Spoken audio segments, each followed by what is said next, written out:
Hi, this is Brian Van from Sport Bike Track Gear, sportbiketrackgear.com.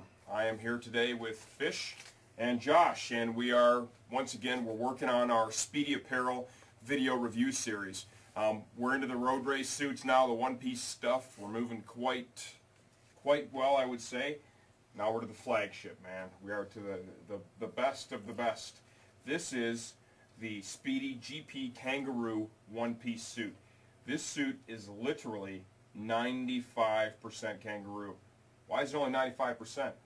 You hiding some leather in there? What's going on? Basically, if it's not the shoulder Keprotec stretch panels, or a zipper, or a piece of Velcro, it is Kangaroo in this. There is a reason that the price reflects that, and you know, you'll find a lot of other Kangaroo suits that are out on the market for about half the price because they're about half Kangaroo. Right. Technic has a nice one that we like too. You bet. It is advertised as 50% Kangaroo. You bet. It is advertised, and you're right, half the price. Sure. But half the Kangaroo. And when you look at the Kangaroo in this, you know, it's kind of like the top grain Italian leather they use. This isn't your run-of-the-mill, hey, give me the cheapest Kangaroo you can find. Spidi's mentality is more, hey, let's get the best Kangaroo we can find, and then we'll build a suit, and then we'll see what it costs. Exactly. I don't think Spidi really builds to a price point. No, that's actually very against their grain. It is truly, you know, you'll find sometimes that there's even just a 2-week window where they have actually built. This is what the suit needs to be. This is the armor level that it needs to have. This is what it needs. And then all of a sudden it comes out to, hey, and this is going to be the retail price. Instead of, hey, this is going to be our price point, and we're looking, and then once we reach that, we stop throwing safety and technology at it. That's all, you know, you're compromising. Yeah, no, you definitely are compromising at that point. There's no doubt. We've covered all the other suits in the other videos, and the cool part is they do share a lot of the same features. I'm going to start off with one of my very favorite features, and that's the armor that's used in the suit. What I'm holding here is the elbow armor. This is the biomechanical Spidi elbow armor. I'm sure Eric's already got us zoomed in here. I'm showing you the hinge. That's right, a hinge in the elbow armor. This is the back portion. Look at all the articulation that's built into this. The exterior part is like a GP hard armor, plastic. The interior part is energy-absorbing foam. Another very unique feature with this is you can see here there are cutouts that aren't pulled out, and on this side I've taken the time to pull the cutouts out.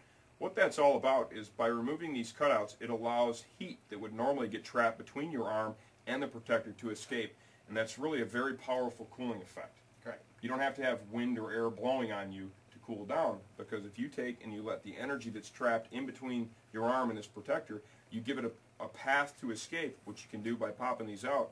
It makes a huge difference. You're riding in Cali all the time. Do you pop yours out or you leave them in? The day I bring it home, out they come.